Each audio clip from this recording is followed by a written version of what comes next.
पूर्व मेचीदेखि पश्चिम महाकालीसम्म मैलो राजमार्गदेखि लिएर नाका सबै बन्द। होइन हौ दुर्गा परसाईजी, तपाईँ मान्छेकै चुनी लिएर आउनुभएको कि छेपारो हो?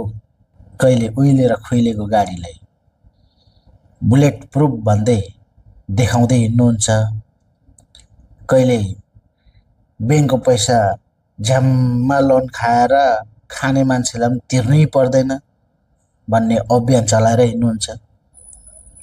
अनि त्यो ब्याङ्कले चाहिँ जति हाम्रो पब्लिकले राखेको हो, जनताहरूले राखेको पैसा, त्यही पैसा त लगानी लगाउने हो।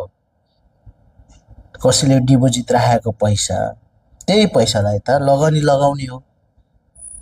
अनि त्यति पनि नबुझ्ने, अनि ब्याङ्कको कर्मचारीले कहाँबाट तिर्ने? तपाईँलाई त्यति पनि छैन स्क्रुप।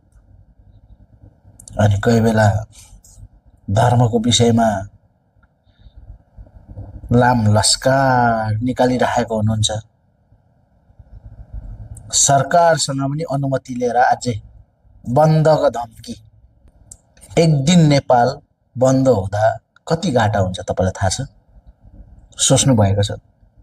अनि धर्मको विषयमा तपाईँ अनि आन्दोलन गर्ने तपाईँको यही हो बुद्धि, तपाईँको यही क्षमता, तपाईँ जस्तो मान्छेको।